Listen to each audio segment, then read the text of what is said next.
Boa noite, alunos, tudo bem?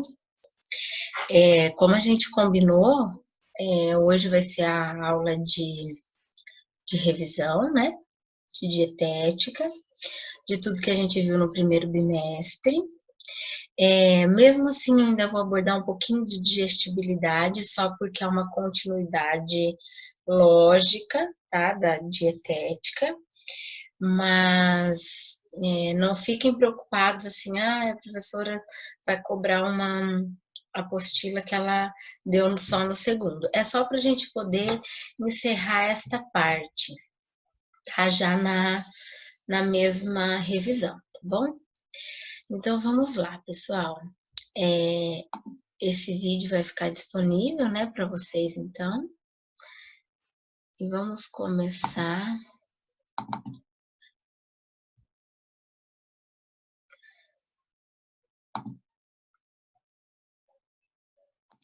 Vamos falar um pouquinho sobre uma coisa muito básica, né? O que é um planejamento, um programa alimentar. É, então, vocês já me ouviram falar, acho que várias vezes, sobre o que é alimentação, né? Que é o ato da gente levar o alimento na boca. Isso é voluntário e depende do nosso hábito, da nossa cultura, de como a gente foi criado, do que a mãe, enquanto gestante, se alimentou, é, quanto tempo a pessoa mamou, leite humano, com quantos anos ou de que forma foi introduzida a alimentação, né, dessa pessoa. Então, a condição social dela, a rotina dela, tudo isso são coisas que interferem na alimentação e que a gente precisa considerar para planejar uma dieta, certo? Então, os alimentos, vocês já estão cansados, né? Eles nos fornecem energia e nos fornecem através dos nutrientes, e nos fornecem nutrientes que também não nos dão energia, mas que têm outras funções. Vocês sabem que os macronutrientes quais são e os micro quais são, fora a fibra, né? Que se enquadra como um tipo de carboidrato. Então, a alimentação é uma necessidade básica, né? É um direito de todos, está na Constituição desde 88. E a gente não precisa comer, viver para comer, né? A gente pode comer para sobreviver, né? Que é isso que a gente tem que aprender.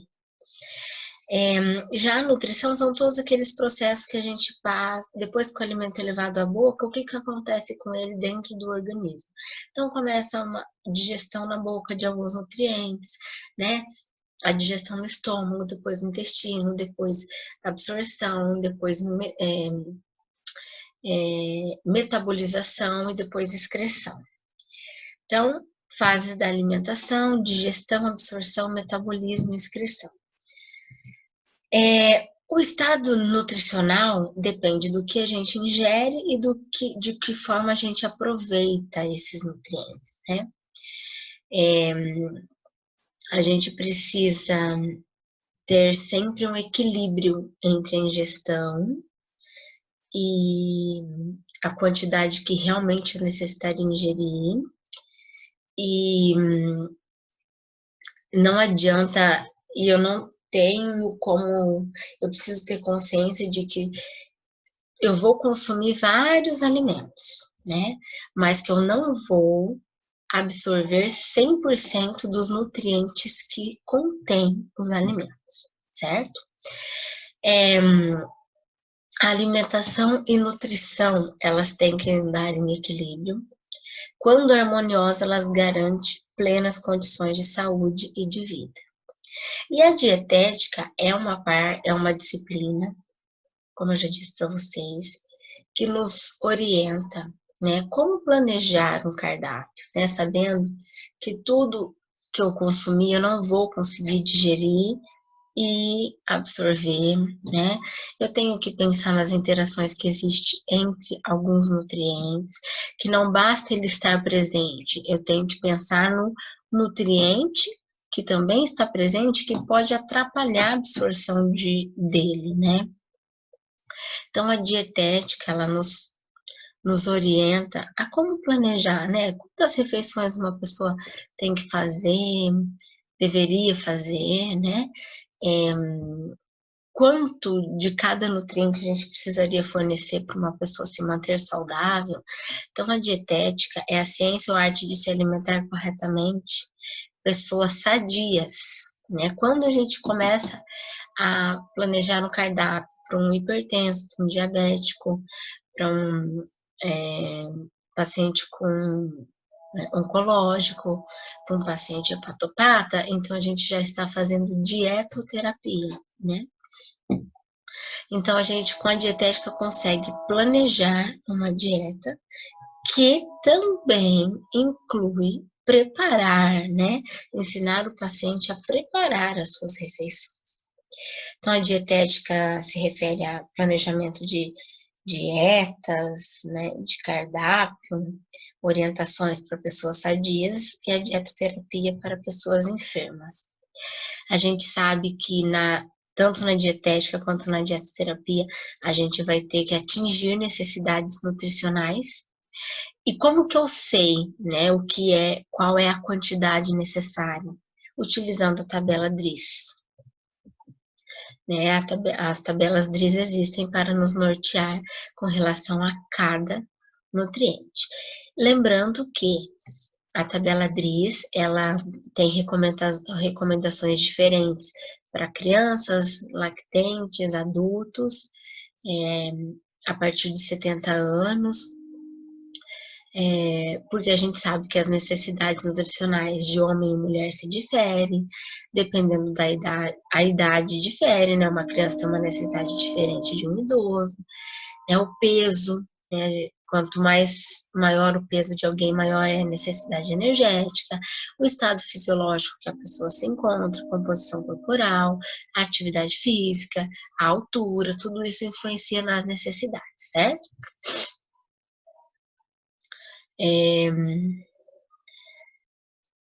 E aí, eu preciso, para conseguir atingir as necessidades, como eu disse, manter a tabela DRIS no nosso alcance e lembrar que, para planejar um cardápio, eu uso as recomendações de RDA inserida nas DRIS, né? Que a última publicação foi em 2019. E para planejamento de um cardápio para coletividade, eu uso recomendações da tabela DRIS EAR, certo? Por que eu uso RDA? Porque ela supre quase 100% das necessidades nutricionais. Como eu estou tratando um indivíduo, eu preciso ter este objetivo, certo? Não mais a DRIS de 2011, né? A gente sabe que houve a publicação de 2019 também. Já para a coletividade, eu já falei para vocês, né? Mas a gente também tem que cuidar da qualidade e da quantidade. A única coisa é que a gente vai formular cardápios para grupos, né? Então, a gente vai ter padrões, vai acabar padronizando algumas coisas. As deficiências nutricionais não são encontradas de modo isolado, como eu falei para vocês. Eu ter um cardápio que com uma quantidade adequada de ferro não garante que esse paciente vai consumir uma quantidade adequada de ferro. Primeiro, porque ele não absorve tudo. Segundo, porque tem outros fatores que o ferro depende para ser absorvido, e outros fatores que o ferro sofre influência na sua absorção. Então, o planejamento adequado é um fator importante para manter a saúde. Isso eu acho que é uma coisa que vocês já sabem, né? Estão, assim, até cansados de saber. Cansados de, como que se diz? De me ouvir falar, né? Então, pessoal, já interligando essa apostila, a gente vai falar um pouquinho das bases de uma dieta normal para um indivíduo saudável, né? Uma dieta que atenda às necessidades de uma pessoa saudável. Então, a prescrição dietética, né, que é como eu vou planejar este cardápio, o que eu tenho como objetivo, né? Ele parte do diagnóstico nutricional, como eu já falei isso para vocês, né? Eu não olho para a pessoa e já sei que cardápio que eu vou fazer, quantas calorias ela precisa, não. Eu primeiro faço uma avaliação nutricional, né? Como agora não é o meu objetivo ensinar a avaliar, agora o meu objetivo é a dietética. Então, primeiro a gente faz o diagnóstico nutricional. Dependendo do diagnóstico, eu vou ter alguns objetivos, né? E em se tratando assim, tem 1000 objetivos, mas eu estou falando de uma forma muito técnica e simplista, pensando em peso, né? Porque a gente está trabalhando a dietética, né? Então, se o paciente estiver com excesso de peso, um dos objetivos é que ele perca peso. Se ele estiver com baixo peso, é que ele ganhe peso. Se ele estiver com peso adequado, é que ele se mantenha com peso adequado, né? Então, eu vou traçar o meu objetivo nutricional e a partir de então, eu vou ter um objetivo de peso, fora N outros objetivos, que nesse momento não nos cabe, que não é o objetivo da disciplina, tá? Então, lembrando que o peso ideal é um peso que está na ideia, não necessariamente ele existe, né? Ele é uma nomenclatura utilizada para denominar o peso que a pessoa gostaria de chegar ou o peso que o nutricionista gostaria que a pessoa, juntamente com o paciente, estabelece como meta. Para definir esse peso meta, né, vocês têm uma apostilinha, né, que eu já expliquei para vocês, inclusive em aula presencial, né? Então,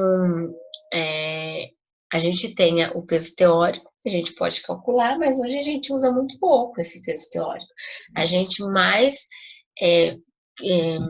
estabelece um peso teórico de acordo com o objetivo e condição que a pessoa tem fisiológica de chegar ao peso que nós gostaríamos, né?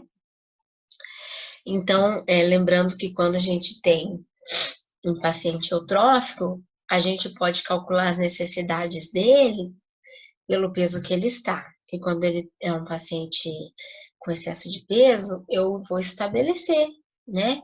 Ou eu vou usar o IMC anterior ao que ele está, ou junto com o paciente, eu vou estabelecer isso, certo? E as necessidades energéticas a gente vai calcular com fórmulas. Ah, professora, eu não posso usar um programa? Pode usar um programa, só que o programa também usa fórmulas, tá? O que nos permitiria fazer um cálculo de necessidade energética real seria a calorimetria indireta ou direta, a água duplamente marcada, né? Tem algumas técnicas não utilizadas na prática, não muito utilizadas na prática clínica, muito mais utilizadas para finalidade de pesquisa.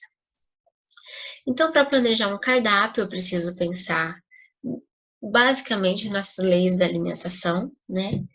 Quantidade, qualidade, harmonia, adequação. A gente tem que ter todos os nutrientes em quantidade adequada e suficiente para a necessidade dele, em proporção correta e adequada à rotina, condição social, condição de saúde, né, e individualizada. Eu não posso fugir disso. Eu tenho que lembrar que toda forma de preparação que eu passar, eu devo ensinar, deve estar muito claro para o paciente como executar. Eu posso sugerir locais de compra, desde que eu oriente pelo menos 3 locais, né? Eu devo orientar com relação ao armazenamento, a melhor forma de preparo, que a gente pode fazer com a carne, com o ovo, com o arroz, com o bolo, né?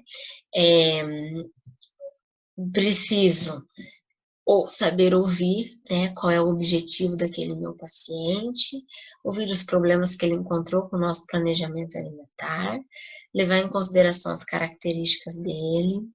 Então, eu vou precisar fazer uma entrevista enorme, que é a anamnese, e que por isso que a nossa primeira consulta demora, né? Tenho que estabelecer um objetivo nutricional e ou alimentar. Aí eu vou atrás de fazer os cálculos das necessidades que ele tem. E aí eu vou montar o cardápio que atenda àquela necessidade que está de acordo com o meu objetivo, né? Então hoje a gente sabe que a recomendação é de 4 a 6 ou até mais refeições no dia, mas não é recomendado menos do que 4, lembrando que deve ser composto por 3 refeições principais e lanches intermediários, né? A dieta deve ser variada para evitar monotonia, a pessoa cansa, a pessoa enjoa, ela não aguenta mais comer aquilo, daquela forma sempre, né? Lembrando sempre que tudo deve ser moderado, que deve existir uma proporção entre micronutrientes e macronutrientes. Hoje a gente sabe que todo mundo quer dar mais proteína do que carboidrato para qualquer paciente, né? Não é todo mundo não, mas uma grande parte das pessoas.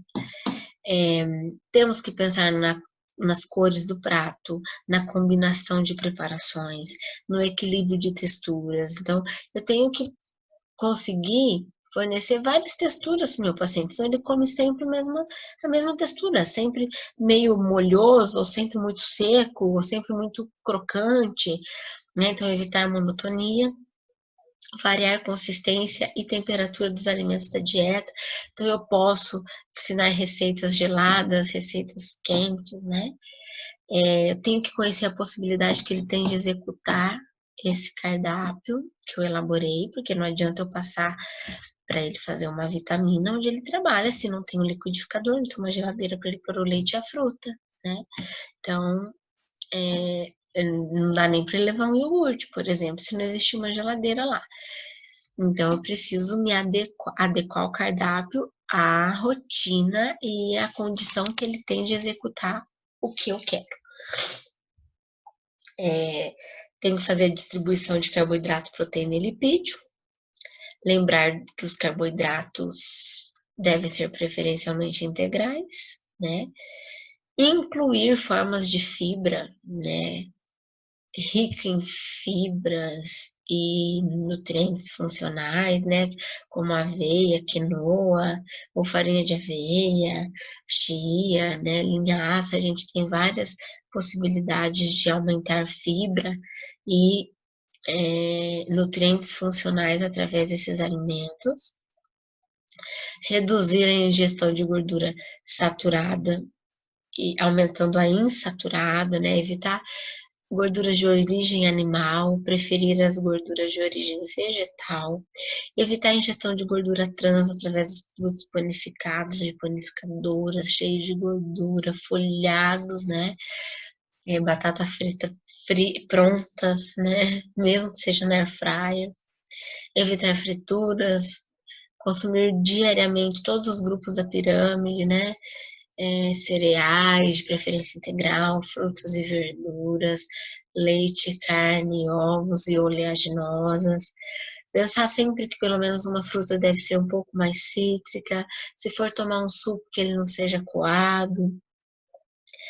É importante comer a salada crua e também um refogado ou uma salada cozida, porque a salada cozida perde um pouco mais de nutrientes e ela tem um pouco menos de fibra. Já a salada crua nos fornece um pouco mais de fibra e um pouco de textura, crocância e frescor no prato, né? Se for coccionar os alimentos, que seja em pouca água ou no vapor, que seja assado.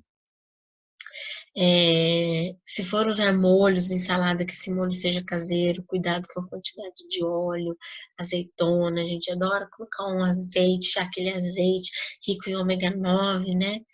Incluir aminoácidos essenciais, então alimentos que nos forneçam aminoácidos essenciais, que geralmente são os alimentos animais, mas eu não consumo produtos animais, então que saibamos fazer combinações que forneçam aminoácidos essenciais, mesmo sem comer produtos de origem animal.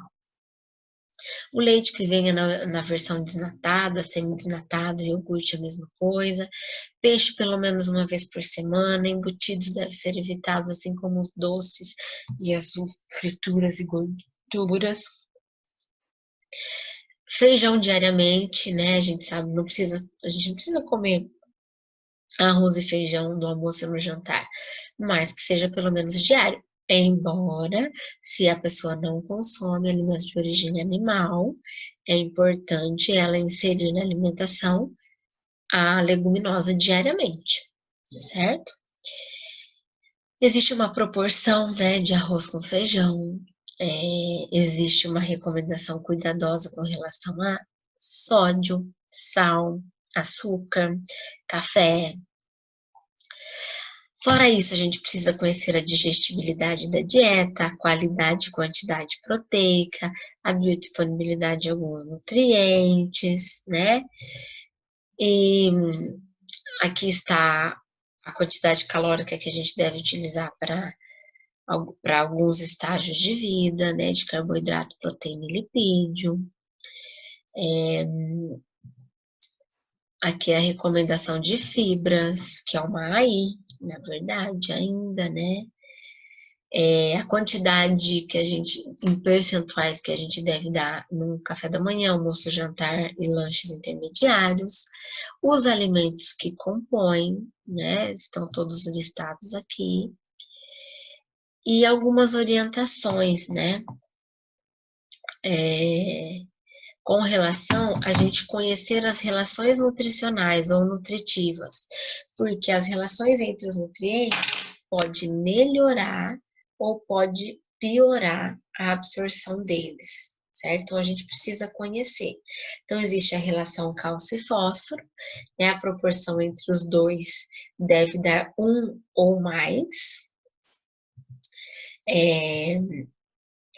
A relação de ácidos graxos saturados 1 para 1, mas eu já disse para vocês que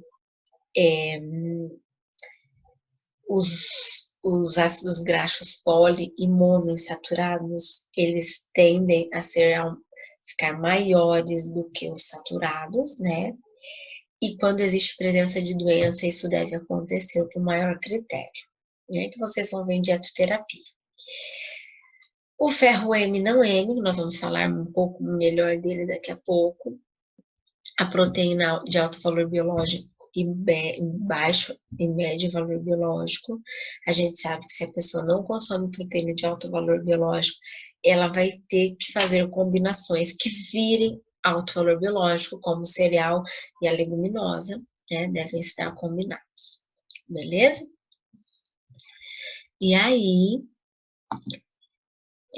falando dessas interações nutricionais, a gente já vai recapitular a parte de relações proteicas, que é a caloria por grama de nitrogênio, NDP-Cal e o P%.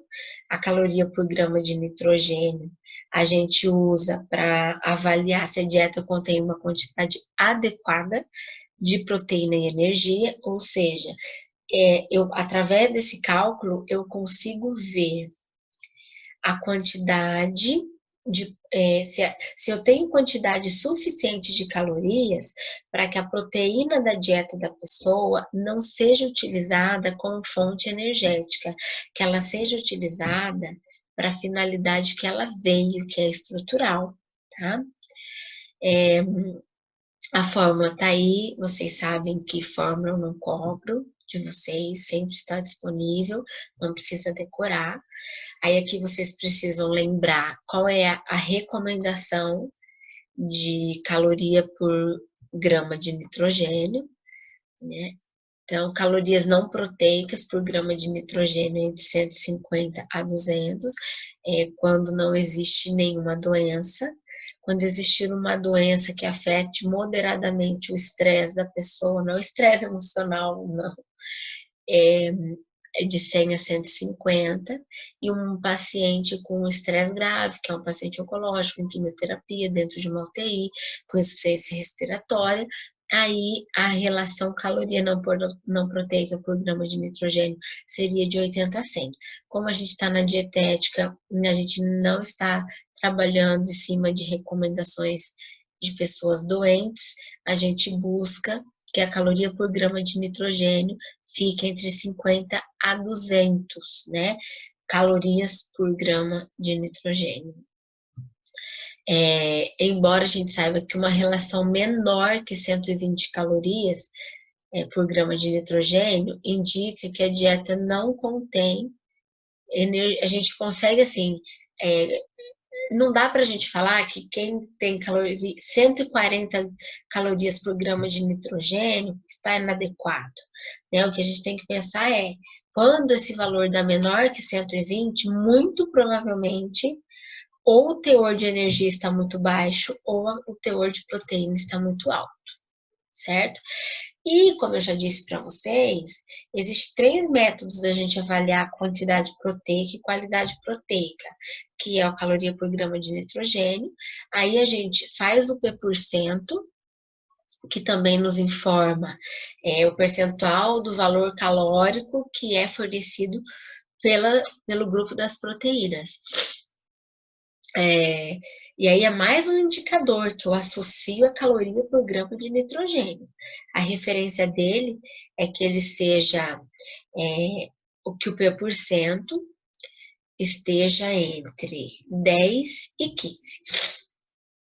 Muito provavelmente dietas com menos que 10% de P% não estão necessariamente adequadas e nem inadequadas. E maior que 15, muito provavelmente, tem muita proteína.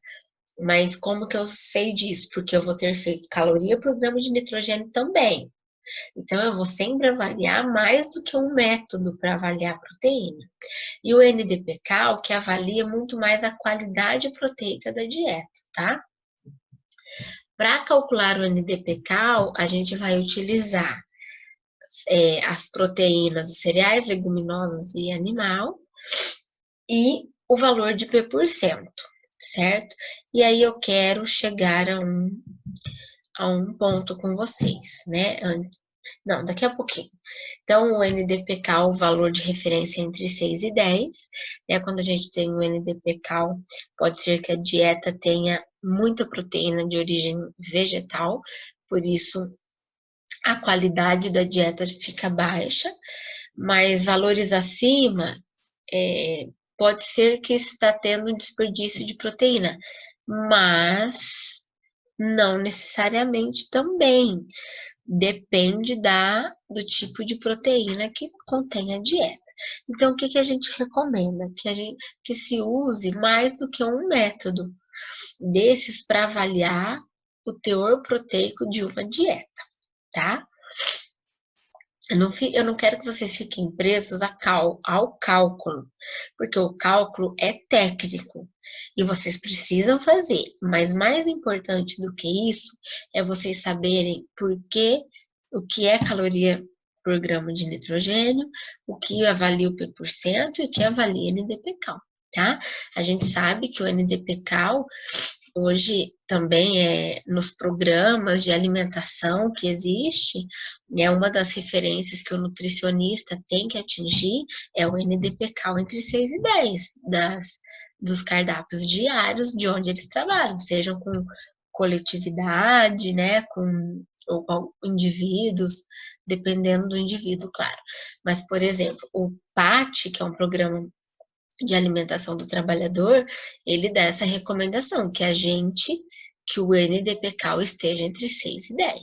E a gente precisa saber que existe esse avaliador, porque nos cobram disso, né? A gente tem, enquanto nutricionista, essa responsabilidade de saber qual é o NDPK da dieta que eu estou montando em determinada indústria para aqueles funcionários.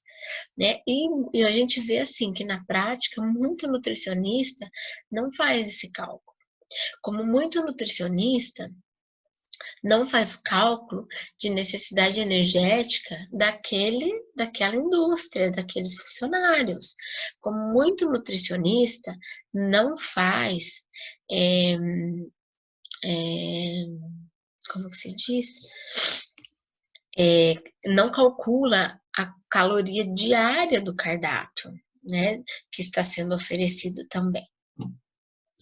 Então, é importante, assim, para a gente avaliar o valor proteico de uma dieta que a gente planejou, é importante usar pelo menos 2 indicadores, não dá para usar um só, beleza? E aí vem a questão que eu quero chegar com vocês, que é aqui no NDPcal. Quando eu dei aula para vocês, eu disse assim: vocês vão somar a proteína dos cereais e multiplicar por 0,5, das leguminosas por 0,6 e a animal por 0,7, certo?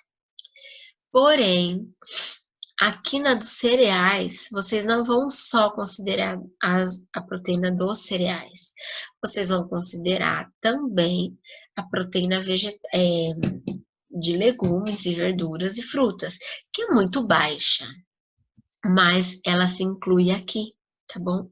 Aí vocês falam assim para mim, professora, e aquela formativa a gente fez só calculando dos cereais. Eu considerei correto quem colocou cereais e quem colocou cereais e os outros e verdura, fruta e legumes, tá bom? Leguminosas, daí multiplica por 0,6 e a animal 0,7. Mas eu quero que vocês saibam que aqui não entra só proteína cereal, do cereal, entra legumes, frutas e verduras, certo? Então, é isso que eu não quero que vocês se esqueçam, beleza? Esse aqui também eu posso fechar. E aí, vamos falar um pouquinho sobre o ferro absorvível, né? Que é uma outra relação proteica, uma outra relação nutritiva. A gente sabe que o ferro dos alimentos não é absorvido igual, né? Tem alimentos que tem mais ferro, que tem ferro M e não M, e tem alimentos que contém só ferro M, né?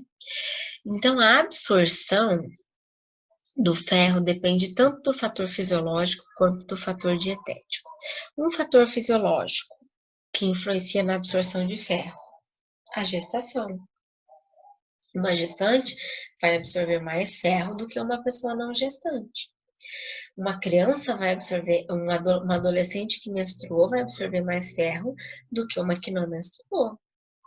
Uma pessoa anêmica vai absorver mais ferro do que uma não anêmica, né?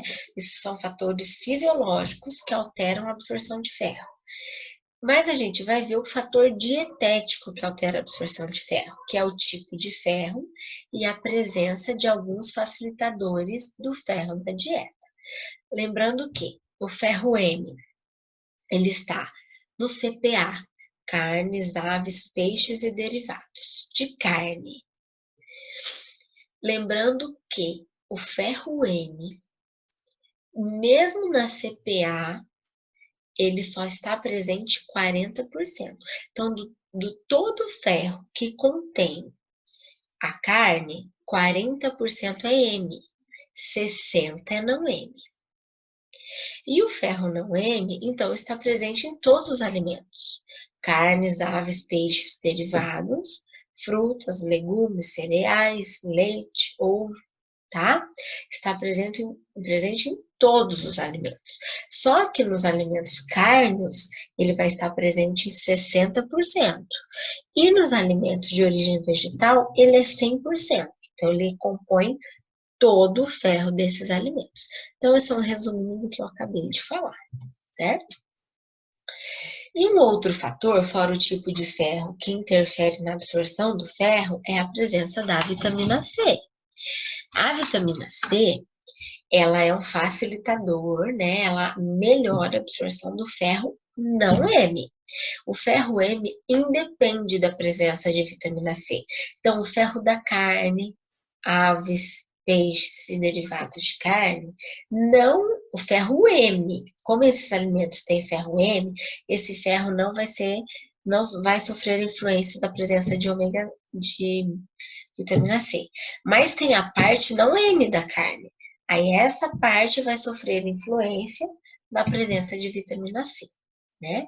Então, tem muita gente que diz: a pessoa tá com anemia, vamos dar feijão, beterraba, espinafre, suco de couve, com limão, né? Que daí a couve tem ferro, o limão é rico em vitamina C, aí a gente põe maracujá, que também tem vitamina C.